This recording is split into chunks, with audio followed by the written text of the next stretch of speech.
Here's one of the greatest things to develop in your lifetime, and that's influence. You know, it starts with our family if you start having children. But it also starts in school, teaching your kids to be influential, to try to persuade, others to do the right thing, go the right direction, read the right books, forget the temptations that might take you the wrong direction. Ambassadors of good thinking, ambassadors of, positiveness, ambassadors of virtue, ambassadors of, building your life, laying the foundation for things to come, ambassadors of developing purpose, objectives, ambassadors of citizenship, community, team spirit. If children can start early, not just being themselves, but lending their influence on the positive side, that's the key. By helping others, we help ourselves. There's an ancient phrase, here's what it says: if you try to save your life, you will lose it. But if you will lose your life, meaning if you will invest your life, that's the best way to save it and to multiply it many times over. So you do me the greatest honor here by coming and letting me invest a piece of my life into your life. So here's the phrase: investing life into life has the potential of creating miracles. Investing life into life. Investing life into life creates a new baby. But investing life into life with ideas, information, association, influence can create enterprise, can create a corporation, can create a business, can create a movement, can create something that benefits many more people than just those few that might have invested in each other's lives. So this is the grand opportunity for me. It's why I'm here, really, to make another investment. And I do it gladly. And yes, air travel is a little difficult, and, by the time you stand in line and pack your bags and check into the hotel and check out, traveling around the world is really hard work. For me, lecturing is easy. I call it work so that I get paid, so. But this is the easy part. Really, traveling is the difficult part. Trying to get somewhere. I love to be there, but, getting there takes a push, and you have to exert, some good effort and positive thinking and everything else, right, to finally get where you're supposed to be. So that's the hard work. But now, getting here now and having the opportunity for a couple of days, 2 or 3 days, to invest in other people's lives, that's a unique opportunity. So that should be one of your goals, is to be valuable enough to invest in somebody else's life. Starting first if you're married with your children. And then invest in each other. Marriage and friendship, these associations are a chance to invest in each other. A business enterprise. Bill Bailey and I have been involved in other enterprises, but the enterprise, fortunately was successful, and we had a chance to affect a lot of other people's lives. But guess what happened over those years, and which continues to today? We continue to invest in each other. I come up with a great idea, I get on the phone, I call him. He comes up with a book he's read, just said, this is a masterpiece, you've got to read it. So we have this chance to invest each other. And while we walk the farm country of Kentucky, we invest in each other. We walk the beaches of California. He helped me design a little cassette. Here's what it's called: How to Kick the Worry Habit. And Bill Bailey helped me to put that together. We'd walk the beach, and he has a habit of grabbing your arm when you're walking and talking.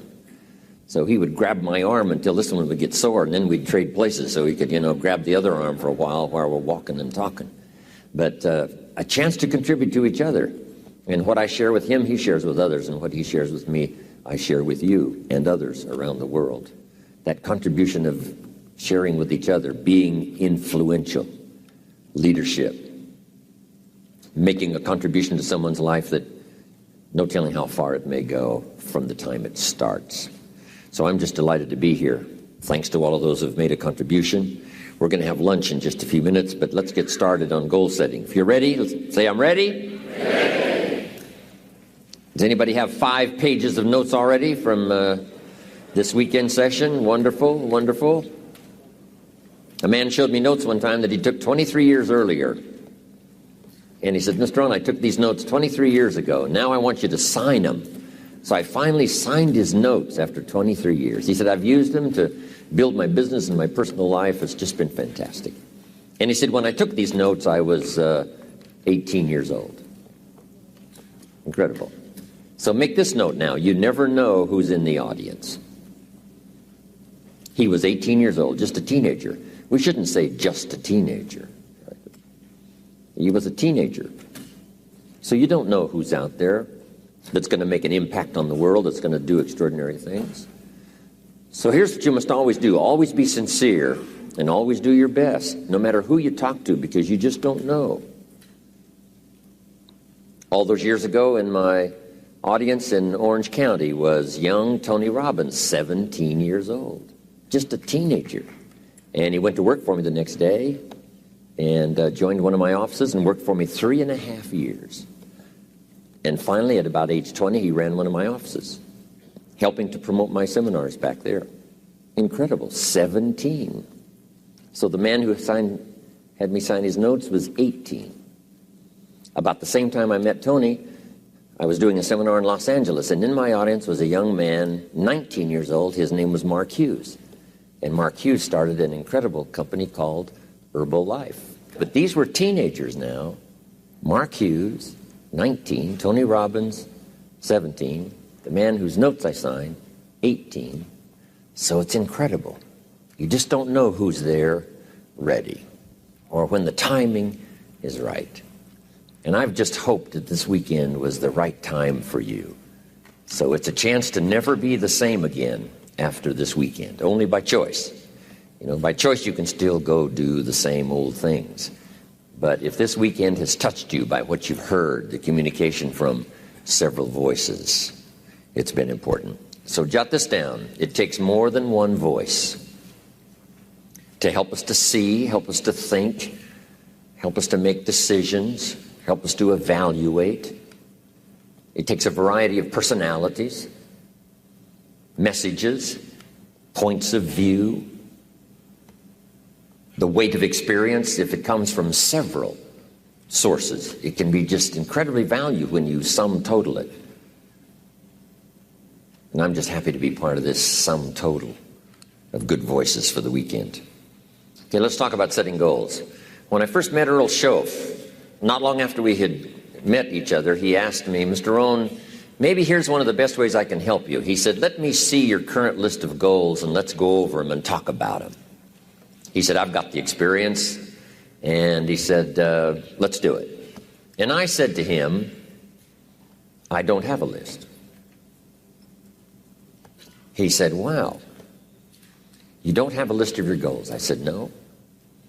He said, well, if you don't have a list of your goals, he said, I can guess your bank balance within a few $100s, which he did. And I thought, isn't that something? Then I said to him, you mean if I had a list of goals, it would change my bank balance? He said, drastically. So that got my attention. And all those years ago, I learned how to set goals. And so we want to talk about that today. And we're just going to get started before lunch, and we're going to finish after lunch when we come back. But now let's make these notes now on setting goals. The promise of the future is an awesome force. We look back for experience, but we have to look forward now for inspiration. And what gives us inspiration to get up in the morning and do our job, learn skills, develop all that we can possibly be, is the promise of the future. And it can be so powerful that it can overwhelm any adversary you might have, any difficulties you might have. Here's a key phrase: reasons make the difference in how your life works out. Reasons make the difference in your appetite and zest for taking on the challenge, doing the job, becoming successful. Mr. Schoaf said, if you have enough reasons, you can do the most incredible things. You can get through the most difficult day. You can overcome the most unbelievable challenges if you have enough reasons. And so he said to me, If you haven't got a list of your goals, Mr. Rohn, it's probably because you don't have enough reasons. He said, I'm sure since I've met you, you have enough intelligence. And he said, you have enough good health. And he said, you have, all of those things working for you. But here's what you must work on now is to have enough reasons. Looking into the future, developing reasons. Okay. So now make these notes. We're primarily affected by 5 things. Number 1 is the environment, the political environment, the social environment, the physical environment. Whatever surrounds us affects us. The city, the country, the countryside, the village, the office, the people. We're constantly affected and shaped by our reaction and decision making. A lot of it depends on the environment. And for the physical environment, we all need to pay attention to that. Make every contribution you can. It's one little small planet. Remember those first pictures from space? Looking back on Earth? It looked so fragile. It looked so small. We thought, wow, so many people live there. How can that be? We must take care of it. It's, right now, it's the only planet we got. Do everything we can. My mama taught me those little things, right? Pick up, don't leave your trash. A little thing like, I remember I got a toothpick once at the cafe, and I took the little cellophane off the toothpick and I just dropped it on the floor. Mama said, no, you wouldn't do that at home. I thought, wow. She said, just put it in your pocket. And then when you get home, you put it in the trash. And somebody said, well, what difference does that make? The little cellophane on the toothpick. Here's what makes the difference, the habit. And the habit makes the difference primarily for you. Now, yes, it makes a contribution, and a little small contribution by not leaving trash. But here's what it does mostly. Give you the incredible feeling of self-worth because you have good habits. That's the deal. The habit of turning out the lights when you're finished with your hotel room. You leave the hotel room, turn out the lights. It just makes a small contribution, but what if everybody did it? I'm telling you, the energy requirements would be less. You say, well, the hotel gets the benefit. Hey, it doesn't matter to you who gets the benefit. Guess what's the greatest benefit? Being a person of unique habits. Habits that not only, make you perform as far as skills are concerned, but habits that make you feel good about yourself. And then sometimes we get the question, why do it? And I got the best answer to that. Why not do it? If it's so easy to do, why not do all the easy things that make a contribution? And who knows what the total contribution could be if we all did it. But even if everybody doesn't, if you do it, and if I do it, it just makes us better human beings. It makes us feel better about ourselves. And if I know you do it, it makes me feel better about you. And if you know I do it, I think it makes you feel better about me. Say, wow, this man was taught some good things when he was growing up. I did a little television series not long ago, and here was the title of the talk, Things My Mother Taught Me. It was kind of interesting. My mother taught me, always eat before you go to the banquet, so you won't appear hungry when you get there. And then you can do which is most important, and that's to socialize.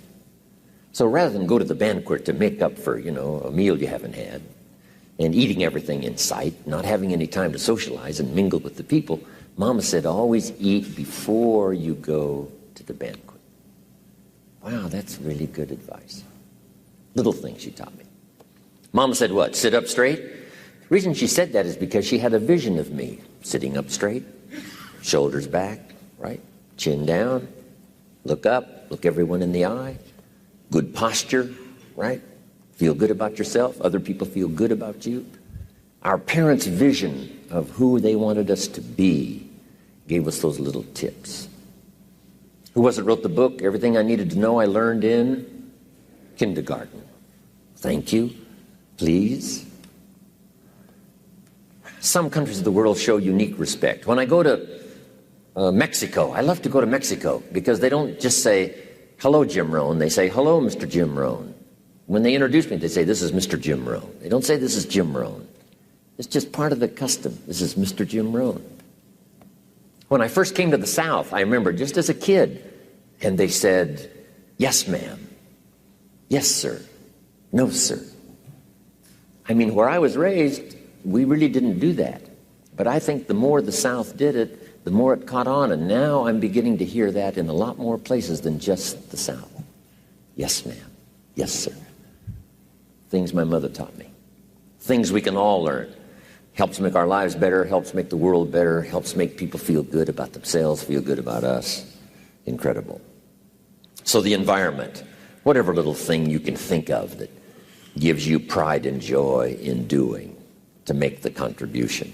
As small as it may seem, you make it for what it does to the environment, for the people. But here's the biggest reason, for what it does for you.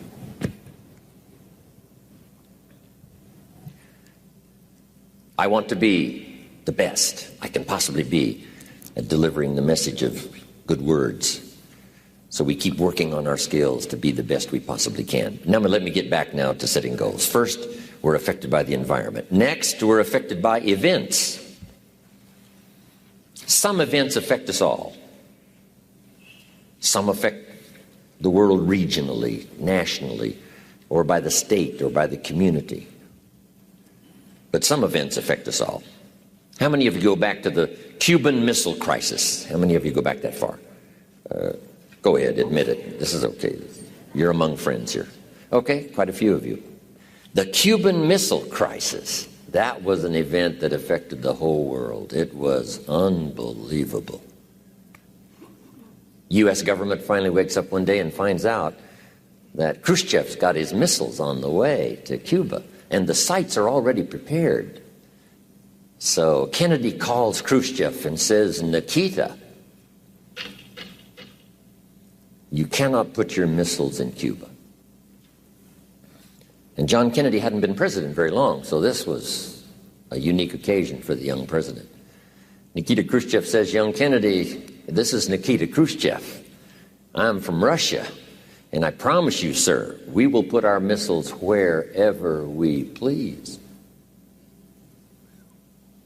Now people are starting to dig their bomb shelters, right, in the backyard. Things are starting to happen. Next call. John Kennedy calls, Mr. Chairman, Mr. Khrushchev, you cannot put your missiles 90 miles from Florida. That's impossible. Mr. Khrushchev says, well, young president, I must inform you, the ships are already on the way. Wow.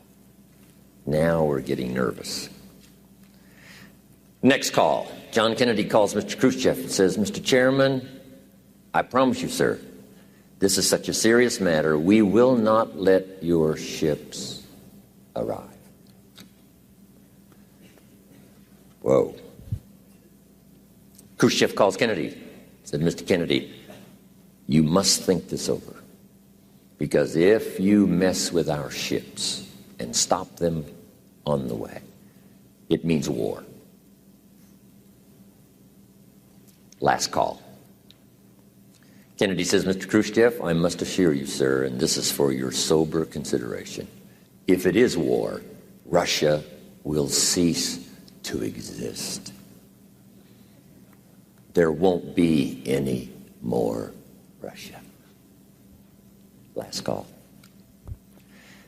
Dean Rusk, Secretary of State at the time, put it, I think, very well. He said, Kennedy and Khrushchev were staring at each other, and fortunately, Khrushchev blinked and decided he better take his missiles and go back home. And so ended the missile crisis. But it was tense times. I mean, we were having exercises we went through in school, right? Getting under the desk and hiding somewhere. Those were tough times. So some events affect us all.